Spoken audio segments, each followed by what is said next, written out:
재단이 회복되는 시간 되기를 원합니다. 우리 고린도전서 11장 오늘 본문 말씀을 가지고 강해 새로운 언약 성찬식이라는 제목으로 말씀을 전하겠습니다. 초대교회 그리스도인들은 예수를 믿고 성령을 받고 난 다음에 그들의 신앙생활은 우리처럼 주일에 한 번 모이는 것이 아니고 매일 성전에 모였습니다. 그때 당시의 예배는 지금 우리가 드리는 예배의 형식을 생각하면 안 돼요. 오늘 본문 사도행전 2장 46절 말씀을 한번 보시면, 사도행전 2장 46절을 보시면 날마다 마음을 같이 하여, 날마다 모였다죠. 날마다 마음을 같이 하여 어디에 모였어요? 성전에 모이를 힘쓰고, 그리고 집에서 떡을 떼며 기쁨과 순전한 마음으로 음식을 먹었다. 당시에 성도들이 모이는 그 회집 장소는 우리처럼 예배당 건물이 있는 것이 아니죠. 그들은 집에서 모였어요. 집이 예배당이었어요. 집이 교회였어요. 그리고 날마다 모였어요. 그리고 날마다 모이면서 그들은 자연스럽게 하나님을 찬양하고 말씀을 이제 듣고 배우고 하는 가운데서 자연스럽게 행해진 것이 뭐였냐면 애찬식이었어요. 이걸 성찬이라고 했어요. 그러니까 우리가 생각하는 그 성찬식을 생각하고 오늘 본문을 대하면 안 되고요. 당시 고린도 교회에서 행해지는 성찬식은 지금 우리들이 절기에 1년에 2번 부활절, 추수감사절을 기해서 우리가 드리는 성찬식이 아니고 쉽게 애찬식으로 생각하면 돼요. 그래서 매일 예배 드릴 때마다 하나님께 예배하고 난 다음에 모든 성도들이 함께 모여서 이제 애찬의 음식을 함께 나눴어요.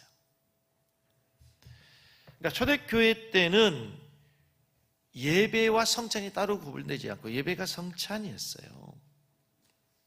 예배 드리는 그 자체에 늘 하나님의 임재가 있었고, 그 임재 속에서 그들이 하나님의 성찬을 함께 나눌 때 그 예배의 감격은 훨씬 더 감격스럽고 더 은혜로운 예배가 될 수 있었던 거죠. 하나님을 예배하고 찬양하고 또 기도하고 말씀을 듣는 것이 너무 은혜로우니까 이제 성도의 교제는 더 따뜻해지고, 모이면 모일수록 은혜가 되니까 날마다 모이게 되고, 그 모일 때마다 그들은 하나님의 그 마지막 주시는 그 계명인 예수님을 기념하는 성찬식을 행하면서 우리가 한 몸이다 라고 하는 것을 확인하는 아주 은혜로운 시간이 바로 성찬이라는 거죠. 그런데 고린도 교회에 나타난 그 문제 가운데 예배에 행해지는 성찬식이 문제가 되었어요. 고린도전서 오늘 본문 11절 말씀에 보면은 이 변질된 성찬식에 대한 바울의 질책과 책망이 나옵니다. 예수님께서 성찬을 제정하신 지 20년밖에 되지 않았는데 고린도 교회가 분열과 파당으로, 분열과 분쟁으로 교인들이 하나가 되지 않으니까 성찬식에 많은 문제가 생기게 되었는데, 고린도전서 11장 17절 말씀 보면 같이 보겠습니다. 내가 명하는 이 일에 너희를 칭찬하지 아니하노니 이는 너희 모임이 유익이 못하고 도리어, 그러니까 고린도 교회에서 드려진 예배, 특별히 성찬식에 대해서 얘기하면서 이것이 너희에게 유익이 되지 못하고 도리어 뭐가 된다고요? 해롭다. 이거 얼마나 놀라운 말씀입니까? 초대교회에서 가장 은혜로운 시간 중에 하나가 뭐였어요? 애찬식이었어요. 성찬식이었어요. 주님과 우리가 하나 되었다. 주님의 피와 살을 먹고 마신 우리가 그리스도 안에서 하나 되었다고 하는 그 놀라운 은혜를 확인하는 시간이 애찬식, 성찬식이었는데, 바울 사도가 고린도 교회 성찬식을 보면서 유익이 되지 못하고 도리어 해가 된다. 이거 뭔가 18절 보세요. 같이 보겠습니다. 먼저 너희가 교회에 모일 때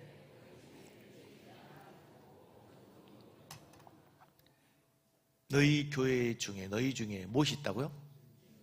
분쟁. 고린도전서 1장을 시작하면서부터 고린도 교회의 가장 큰 문제가 뭐였습니까? 분쟁이었죠. 다툼이었어요. 바울파, 게바파, 아볼로파, 그리스도파. 이 분쟁 참 어렵습니다. 고린도전서 1장에서 시작된 그 여러 가지 많은 문제는 분쟁으로 시작됐어요. 그래서 고린도 교회 모든 문제 가운데 이 분쟁이 문제되는 중에 이제 이 성찬시계까지도 문제가 돼요. 이 분쟁이 얼마나 무섭습니까? 그래서 고린도전서 1장 10절에서 바울 사도는 고린도 교회 성도를 향해서 이미 이렇게 부탁했어요. 같은 말을 하고 같은 마음, 같은 뜻으로 너희들이 온전히 하나가 되라. 한번 따라서 하십시다. 같은 말, 같은 마음, 같은 뜻, 같은 비전, 같은 열매. 우리 교회가 이렇게 하나 되기를 원합니다. 고린도 교회가 분쟁이 있다 하니까 말이죠. 이 성찬시계까지 문제가 오는 거예요. 가정에서도 분쟁이 되면 모든 것에 문제가 돼요. 교회에서도 분쟁이 일어나면 모든 것에 문제가 되어 있어요. 구체적인 현상이죠. 이 분쟁으로 인해서 이루어지는 이 성찬식이 어떻게 되는가 보니까 20절과 22절 말씀을 보시면, 오늘 설교 말씀은 제가 다른 말씀이 아니고 고린도 교회 성찬에 대해서 바울이 교훈하는 그 구절들을 제가 설명함으로 오늘 설교를 그대로 할 거기 때문에 오늘 본문은 굉장히 우리들에게 중요한 말씀으로 이제 그대로 하나님 말씀을 제가 설명하는 것을 오늘 설교로 대신하려고 해요. 20절과 22절 말씀에 보면 고린도 교회에서 이런 성찬이 행해지고 있었어요. 그런즉 너희가 함께 모여서 주의 만찬을 먹을 수 없으니 이는 먹을 때 각각 자기의 만찬을 먼저 갖다 먹으러 어떤 사람은 시장하고 어떤 사람은 취함이라. 너희가 먹고 마실 집이 없느냐? 너희가 하나님의 교회를 업신여기고 빈궁한 자들을 부끄럽게 하느냐?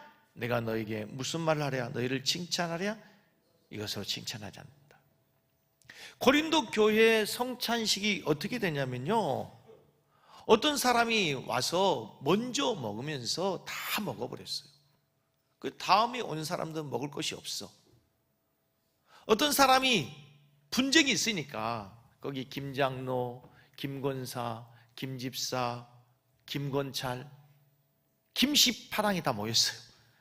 김씨파라고 얘기하는 이유는 제가 김씨이기 때문에 그래야 시험을 안 들지. 김씨들이 모였어요. 그래 일찍 왔어요, 이 사람들이. 그래가지고 우리가 가지고 온 음식을 가지고 자기들이 다 먹어버렸단 말이에요. 그 나중에 온 사람들은 먹을 것이 없고 자기들은 이미 배부르고 또 포도주를 너무 많이 마셔가지고 어떻게 버렸어요? 취해 있단 말이에요. 그런데 뒤에 온 사람들은 먹을 것이 없으니까 오히려 빈궁하고 부끄럽고.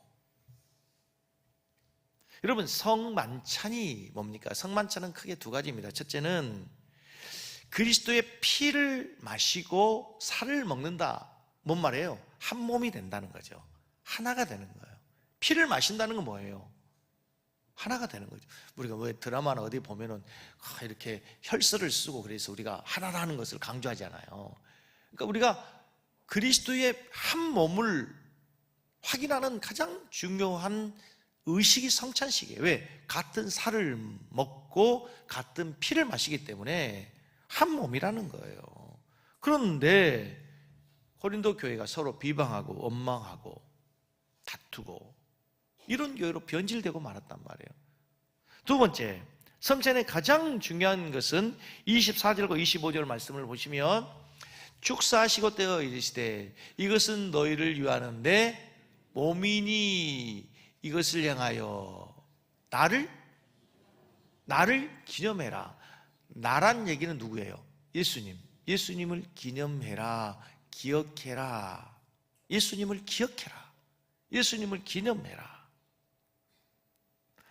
하시고, 식후에 또한 잔을 가지시고 이르시되 이 잔은 내 피로 세운 새 언약이니 이것을 향하여 마실 때마다 나를 뭐해라? 기념해라. 성찬식에서 가장 중요한 건 뭐예요? 예수님을 기념하는 거예요. 다른 말 예수님을 기억하는 거예요. 그렇죠? 성찬식은 예수님을 기억하는 거예요. 이 성찬식은 인간이 만든 예식이 아니죠. 주님이 친히 제정하여 주신 예식이었어요. 그 성찬을 통해서 떡과 포도주를 먹고 마심으로 인해서 우리가 주님을 기억하는 것, 주님을 만나는 거예요.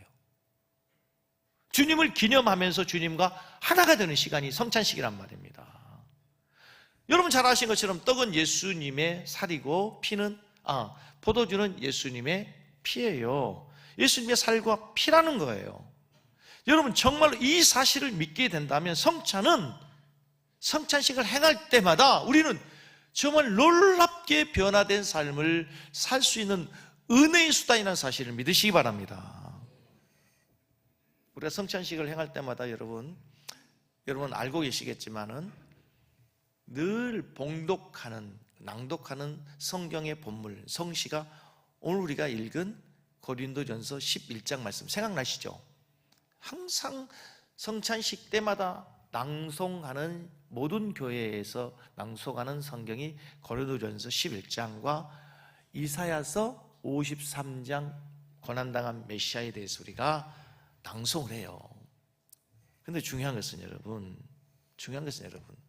우리가 그 성경을 읽어요, 들어요, 낭송해요. 근데 믿느냐는 거예요. 믿느냐는 거예요. 이 사실을 믿느냐는 거예요.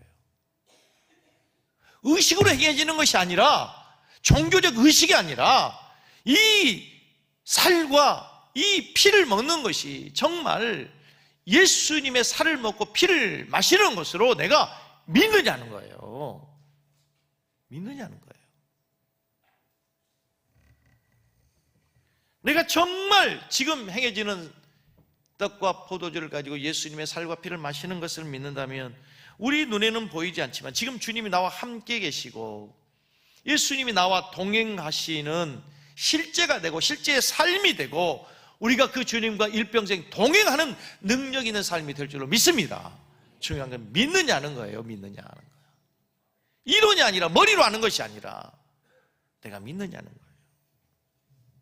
그래서 성찬의 자세에 대해서 바울은 오늘 이렇게 우리에게 교훈해요. 가장 먼저 성찬의 자세 중에 따라서 하겠습니다. 자신을 살핀 후에 성찬의 자세 첫 번째, 자신을 살펴야 된다요. 28절 보시면 사람이 자기를 살피고 그 후에야 이 떡을 먹고 이 잔을 마셔라. 이 잔을 먹고 마시기 전에 먼저 자기를 뭐 해라? 살피라 해요. 무엇을? 자신을 살피라. 무엇을 살펴야 돼요? 내가 주님의 살과 피를 먹기에 합당한가? 지금 주님의 몸, 주님의 피, 살과 피를 먹기에 내가 정말 합당하냐? 내가 주님과 함께 진짜 한 몸인 삶을 살았는가? 내가 예수님을 모시고 살아가는 성전된 삶을 살았는가?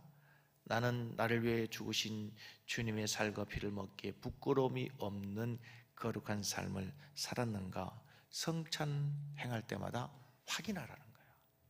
점검하라는 거예요. 그렇게 못했으면 뭐예요? 회개하라는 거죠.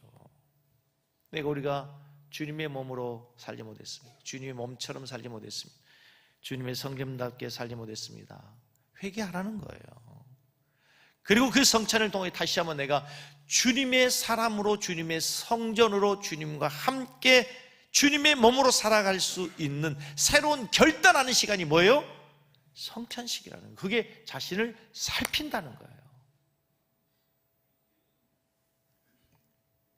만약에 성찬을 해가면서 그냥 종교적 의식으로 그냥 안 받는 것보다 성찬을 받는 게 낫겠지라고 하는 식으로 형식적으로 종교적인 의식으로 성찬을 행한다면 오히려 그것은 주님의 몸을 더럽히는 것이라는 거죠.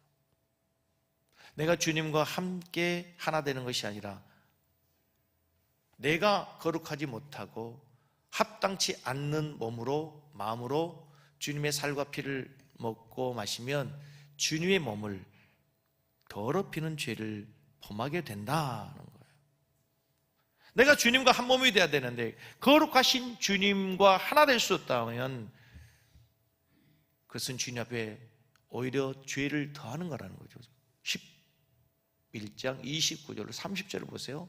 주의 몸을 뭐하지 못하고 분별하지 못하고 먹고 마시는 자는 자기의 죄를, 여러분 우리가 성찬을 행하는 이유가 뭐예요? 거룩해지기 위해서, 깨끗해지기 위해서, 죄를 용서받기 위해서, 용서받았기 때문에 하는 건데, 내가 내 자신을 살피지 못하고 합당치 않는 몸으로 주의 몸을 분별하지 못하고 이 성찬을 대하면 오히려 뭐 하는 거예요?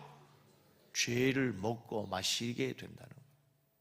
그리고 30절, 그러므로 너희 중에 약한 자와 병든 자가 많고 잠자는 자도 적지 않다.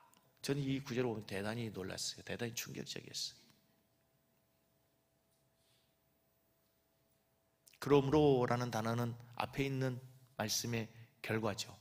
앞에 무슨 일이 있었어요? 29절 다시 띄워보시면, 주의 몸을 분별하지 못하고 먹고 마시는 자, 성찬을 합당하게 행하지 않는 자는 자기의 죄를 먹고 마시는 것이 된다. 그러므로 어떻게 됐다고요?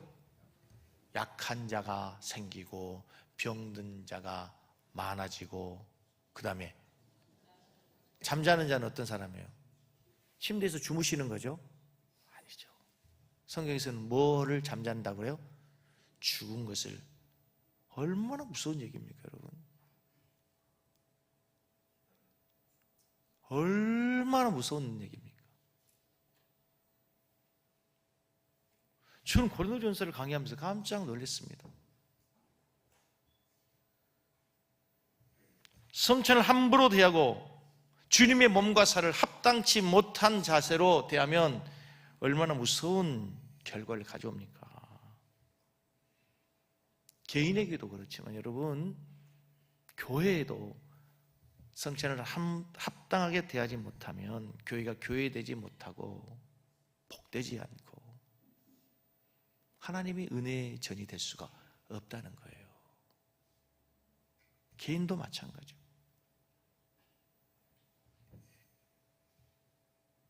그래서 바울 사도가 이제 이렇게 권면합니다. 고린도전서 11장 33절로 34절 말씀에 보면, 그런즉 바울은 내 형제들아. 바울은 참 지금 이 성찬을 더럽히고 함부로 행하는 자들을 향해서 이놈들아 하고 싶은데, 바울은 그렇지 않아요. 뭐라고요? 내 형제들아. 바울은 성도들 향해서 그런 사랑하는 마음이 있어요. 형제들아. 같이 읽겠습니다.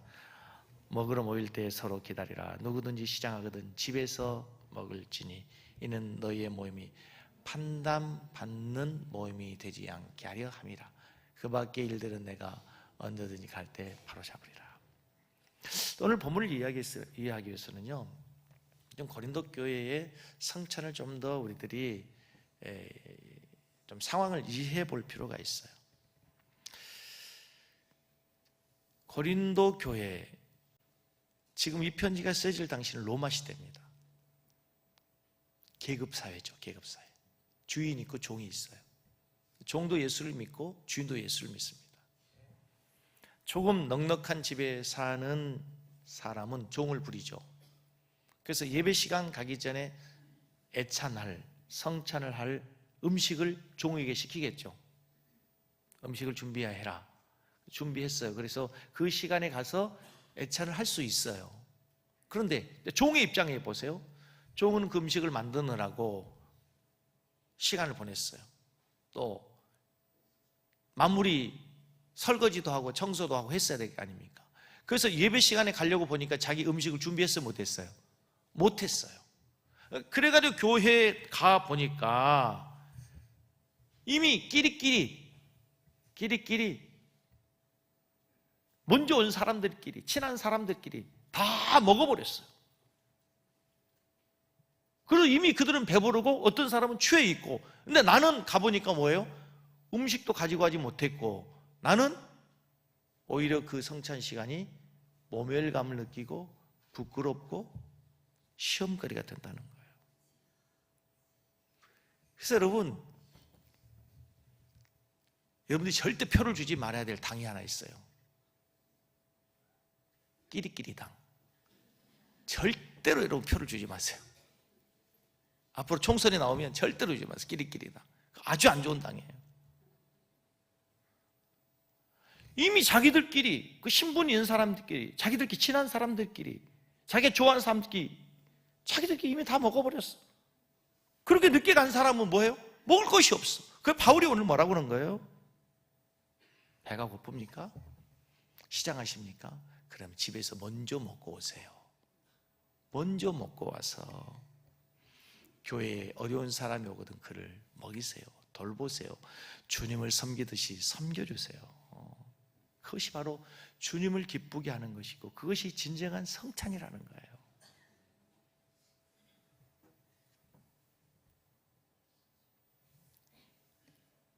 지금 우리 교회는 성찬식을 하지 않습니다. 매주마다. 근데 고린도 교회와 똑같이 애찬을 합니다. 그렇죠? 예배 끝나고 다 같이 가서 식사를 하잖아요. 저는 이 말씀이 우리 교회에 참 잘 적용될 수 있다고 생각해요. 우리 교회는 매주마다 성도들이 함께 모여 식사하는데 가만히 보면 이제 셀들끼리 모여서 식사를 대부분 해요. 친한 사람들끼리. 아마 제가 예측하건대 지난주에 모여서 함께 식사했던 사람이 이번 주에도 특별한 일이 없으면 또 같이 식사할 거고요. 다음 주에도 또 똑같이 그 사람들이 모여 식사할 거고요. 또 특별한 일이 없으면 그 다음 주에도 또 똑같이 식사할 거예요. 물론 좋은 점도 있어요. 이렇게 보니까 셀들끼리 모여서 식사하니까 보니까 뭐 봄이 되면은 나무를 심어가지고 상추도 뭐 그리고 떡도 쑥떡도 해가지고 오고 뭐 가을 되면은 시골에서 올라온 감도 뭐 밤도 그리고 막 고구마도 함께 나누고 참 좋아요. 잘한 일이에요. 좋은 일이에요. 셀에 사랑이 있는 게 너무 좋은 거죠.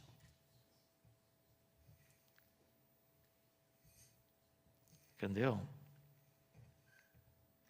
이번 주부터는 오늘은 특별히 지난주하고 그 전주에 같이 식사했던 사람 아닌 다른 사람과 한번 식사를 하면 어떻겠어요?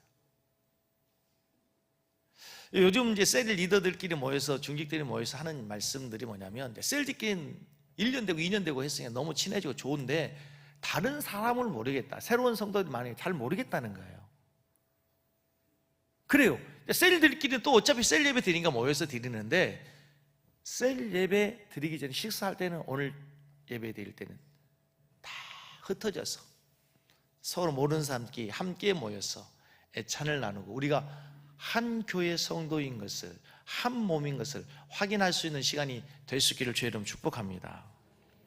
한 가지 놀라운 사실은요, 내 안에 주님이 계시고 그래서 내가 주님의 눈으로 사람을 보면요 보지 못한 것 보이지 않는 게 보입니다. 그게 놀라워요.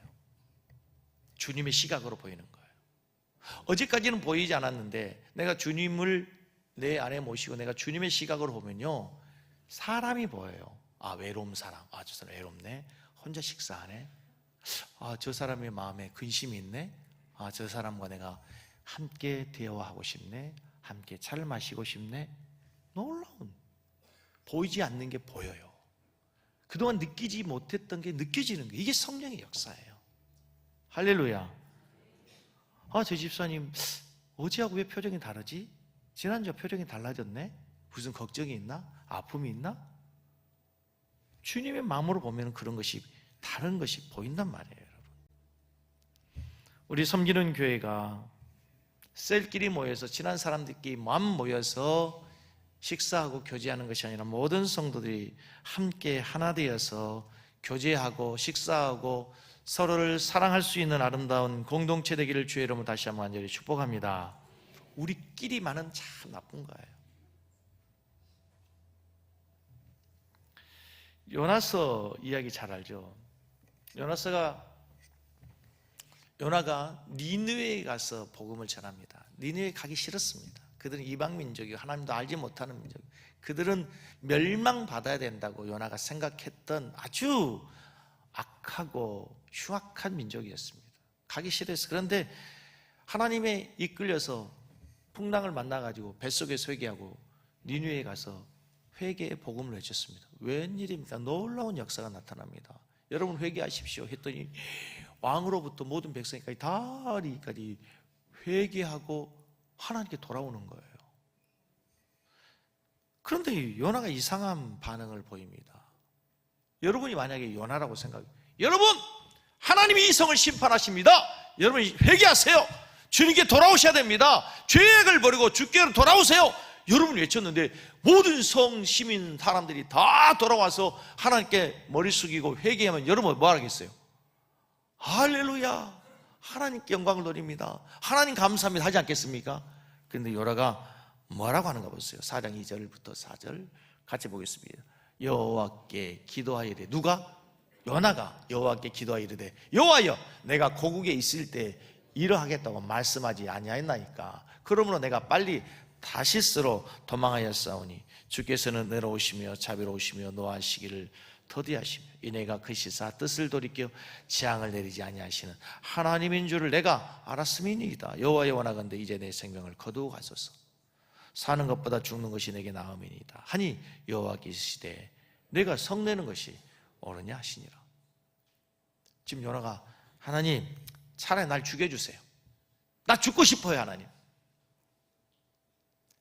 하나님께서 야, 네가 지금 성내는 것이 옳은가 생각해봐라. 근데 요나가 하는 얘기가 무슨 얘기냐면, 하나님, 그래서 내가 니네웨 안 간다고 했잖아요. 원래 하나님 그런 분이셨지 않습니까? 하나님은 은혜로우시며 자비로우시며 노하기를 더디하시며 이내가 것이야 뜻을 돌이켜 재앙을 내리지 아니하시는 하나님이신 줄 내가 이미 알았잖아요. 그래서 내가 다시스로 가고 니느웨로 가지 않았잖아요. 근데 하나님 나에게 거기 가서 왜 복음을 전하라고 하셨어요? 어차피 주님은 그러신 분이신데. 이 얘기가 무슨 말씀인가 하면, 요나 선지자뿐만 아니라 이스라엘 백성들은 모세오경을 너무나 잘 알고 있죠.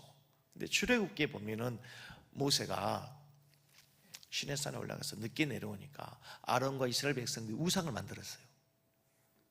하나님께서 이 백성들을, 우상 숭배하는 백성들을 다 썰어버리겠다니까 모세가 하나님 기도를, 하나님 차라리 내 생명체 내 이름을 지울지언정 한 번만 용서해 주세요. 하나님, 저들을 싹 썰어버리면 세상의 사람들이 하나님 뭐라고 하겠습니까? 그래서 하나님이 마음을 돌이키셨어요. 그때 나온 말씀이 여호와께서는 여러분 잘 아시는 은혜로우시며 자비로우시며 노하기를 더디하시며 이내가 것이사 뜻을 돌이켜 재앙을 내리지 않은 하나님이신 줄을 알았습니다는 말이 거기서 나온 거예요. 그러니까 이스라엘 백성들은 출애굽 사건을 하니까 다 이 말씀을 알고 있었단 말이죠. 그런데 이게 왜 문제가 되는 거예요? 니느웨도 그렇게 하셨는데 왜 문제가 되냐고. 니느웨도 하나님께서 인자하시고 자비로우시고 뜻을 돌이켜 재앙을 내리지 않았는데 이게 왜 문제가 되느냐 말이에요. 요나의 사상, 이스라엘 백성들의 사상이 뭐예요? 우리에게만, 하나님 우리에게만 그런 은혜를 주셔야 됩니다. 왜? 우리가 아브라함 후손이잖아요. 우리가 선민이잖아요. 하나님 우리 민족만 사랑하시고 우리 민족이 아브라함 후손 아닙니까? 하나님 우리 민족에게는 그렇게 자비로우시고 은혜로우시고 노하기를 더디하시고 뜻을 돌이켜 재앙을 돌이키시는 하나님일지라도 저 니느웨에는 그러면 안 되죠. 하나님 우리에게는 그렇게 은혜로우실지라도 자비로우실지라도 저 이스라엘 백성들과 다른 이방인들을 하나님을 알지 못하고 율법도 없는 짐승과 같은 저들에게는 용서하지 말아야죠. 하나님 저들에게는 재앙을 내리셔야죠. 이 얘기가 요나의 이야기가 아니고 우리의 이야기일 때가 너무 많다는 거예요. 여러분, 나에게 은혜를 주신 건 당연한데 감사한데 저 꼴보긴 싫은 저기 내가 김씨니까 누구 이씨 조씨 박씨 저 파들은 좀 하나님께서 그냥 엄격하시고 까다롭게 하셔야 되는데 하나님 그들에게 은혜를 주시면 어떻게 합니까?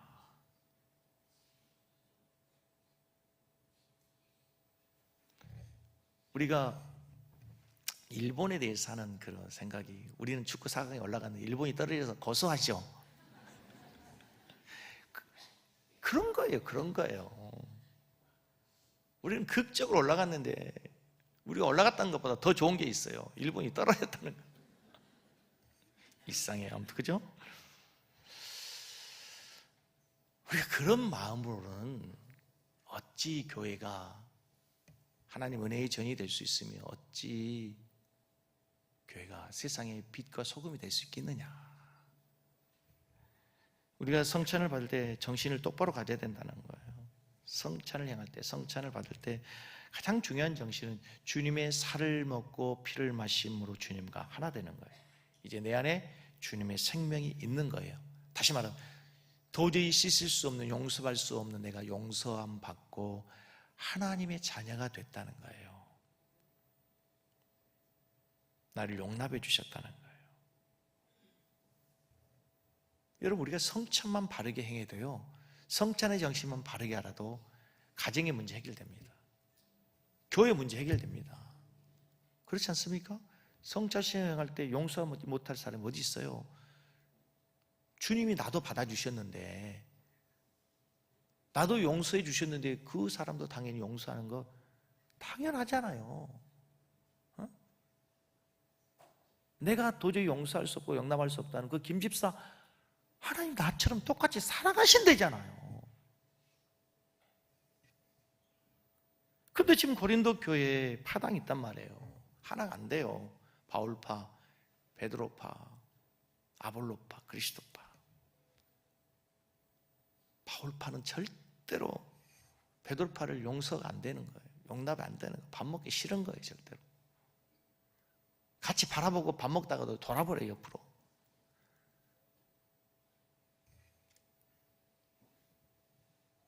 예수님 나 같은 사람 받아주셨는데 내가 무슨 자격이 있었어? 근데 내가 무슨 자격이 있어? 이 사람이 이래서 안 되고 저래서 안 되고. 예수님은 그를 용납해 주셨는데. 여러분, 성찬은 눈으로 보는 설교입니다. 성찬식 자체가 하나님의 메시지예요. 기억하십시오. 성찬을 받을 때마다, 성찬 행할 때마다 우리가 말씀하시는, 나는 너와 함께한다, 나는 너 안에 있다, 그리고 똑같이 주님이 말씀하는 것, 나는 너와 함께 있던 것처럼 너의 그 왼수에게도 함께 있다, 내가 그 안에 있다. 그래서 우리가 같은 빵을, 같은 포도주를 먹고 마신다는 거예요, 여러분.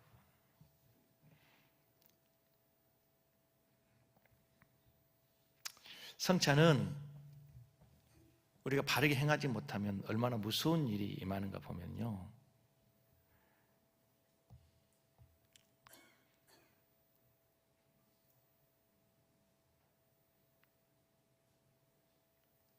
성찬을 우리가 온전히 받지 못하니까 아까 말씀했던 것처럼 실제로 그들의 삶에 여러 가지 많은 문제가 생겨지잖아요. 우리가 성찬을 받을 때마다 진짜 주님 앞에 서는 연습을 해야 주님 앞에 온전하게 설 수 있게 되는 하나님의 자녀로 온전케 될 줄로 믿습니다. 성찬은 새로운 언약이라고 그랬어요.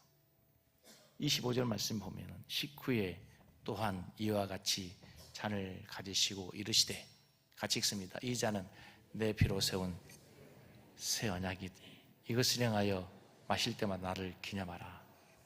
성찬은 이제 새로운 언약이에요. 내가 하나님과 하나 되었다. 내가 하나님의 백성이 되었다. 이제 예수님이 내 안에 거하셔서 내가 예수의 사람이 됐어요. 예수님의 성령이 나와 함께하면 내가 예수님의 성전이 된 거예요. 그래서 이제 내가 다른 삶을 살아야 돼요. 내가 성전이므로, 예수의 사람이므로 가야 할 곳이 있고 가지 말 곳이 있어요. 할 수 있는 행동이 있고 할 수 없는 행동이 있어요. 해야 할 말이 있고 하지 말아야 될 말이 있어요. 내가 주님과 한 몸이기 때문에. 어느 교회 세 가족이 예배 드리고 주차장에서 집에 가다가 이제 주차가 이렇게 비좁게 되어 있으니까 서툰 운전을 하다가 그만 뒷차를 꽝 하고 받았어요. 얼마나 놀랬겠어요. 또 얼마나 난감했겠습니까? 교회에 왔으니까. 쩔쩔매면서 내리는데 상대방에서 뒷차에서 사람이 내렸는데, 그 차 받고 난 차가 보니까 아주 고급 차예요. 너무 비싼 차예요. 순간 수리비 많이 나왔네, 큰일 났네 했는데 상대방에서 괜찮으세요? 먼저 인사해요. 괜찮습니다. 제 차는 괜찮으니 조심히 집에 돌아가셔도 됩니다. 저희 교회 새 가족이시군요. 이 사람이 얼마나 은혜가 되겠어요. 얼마나 감사하겠어요. 얼마나 고맙겠어요. 그래가지고 그분이 누군가 알아봤더니 섬기는 교회 박홍규 장로님이라고, 섬기는 교회 황은수 장로님이라고, 고동욱 장로님이고 김동수 장로님이라는 거예요. 그 성도가 어떻게 했어요? 이제 섬기는 교회가 이런 좋은 교회였구나. 소문이 나기 시작하는 거예요. 소문이 나기 시작. 우리 교회가 그렇게 그리스도 안에서 아름다운 교회가 되어야 될 줄로 믿습니다. 2분짜리 영상을 한번 잠깐 시청하겠습니다. 세 번째, 맨 땅에 쏟아지는 강한 물줄기. 아저씨, 트럭에서 귀한 물이 새고 있어요. 네? 일부러 물을 뿌리고 있는 거라고요? 2016년 아프리카 케냐. 60년 만에 찾아온 최악의 가뭄으로 비가 단 한 방울도 내리지 않아 사람도 동물도 모두 고통받고 있었는데요. 특히 차보 국립공원에 사는 수만 마리 야생동물은 웅덩이의 물조차 모조리 말라붙어 목숨을 잃을 위기에 처했죠. 그런데 누군가 메마른 웅덩이에 물을 들이붓기 시작했는데요. My name is Patrick Kilonzo Molua. Most people know me as Waterman of Saba. 바로 41살의 패트릭. 그는 2016년 3월부터 일주일에 4번 2시간 거리에 있는 국립공원으로 물탱크 트럭을 몰고 가 무려 10톤의 물을 공급했죠. 처음엔 낯선 트럭을 경계하던 동물들도 이제는 멀리서 트럭 소리만 들려도 떼지어 몰려들 정도. 그렇다면 물이 귀한 아프리카에서 공짜로 물을 배달하는 그의 직업은 부자? 돈 많은 백수? No. 완두콩 농사를 짓는 가난한 농부로 오롯이 동물을 살리기 위해 사비로 수백 톤의 물을 구입해왔던 겁니다. So I'm proud because I've really contributed towards the living of these animals. So what I've done is just a drop in an ocean. 이 사연이 전해지자 사람들은 크게 감동했고 케냐 정부에서는 패트릭에게 국가원수 표창을 수여했죠. 그런데 패트릭이 물 배달을 가기 전 꼭 들르는 이곳, 뜻밖에도 병원이었는데요. 사실 패트릭은 만성 신부전증 환자라 혈액투석을 받고 있었고 수술이 시급한 상황이었지만 병원비에 쓸 돈까지 전부 물을 사는 데 썼던 겁니다. 그러자 전 세계 사람들이 그를 위해 모금 운동을 벌이기 여기까지 시작했고, 보겠습니다. 너무 감동적이지 않습니까? 한 농부, 자기도 병을 앓고 있는데 그 국립공원에 동물들이 죽어간 것을 보면서 20km나 되는 그곳에 가서 물을 사와서 매일 하루에 10톤씩의 물을 일주일에 4번씩 공급해 줬어요. 그래서 인터넷에 보면은 저기 사진은 나와 있지 않은데 거기에 뭐 낙타, 코뿔소, 또 기린, 심지어는 사자까지 와서 그곳에서 함께 물을 먹는 거예요. 그곳에 함께 물을 먹는 그 순간에는 사자가 물소를 공격하지 않아요. 사슴을 공격하지 않아요. 이 놀라운 비밀이 누구를 통해서? 한 사람, 자기의 생명도 건강을 잃고 있는 이 패트릭이라는 사람 한 사람 희생으로 이것이 가능했단 말이에요. 근데 여러분, 저는 이것을 보면서 교회가 말입니다, 생수의 강이신 예수님의 생수의 강을 먹게 우리 다 모이잖아요. 그 물 때문에 아프리카에 죽어가는 모든 동물들이 다 모여서 거기서 함께 생수를 먹고 마시고 사는 것처럼 우리가 예수님이 생수의 강이에요. 생명의 떡이란 말이에요. 그 예수님으로 인해서 우리가 함께 먹고 마시고 이제는 우리 교회가 그렇게 하나 될 수 있는 아름다운 교회 되기를 간절히 소원합니다.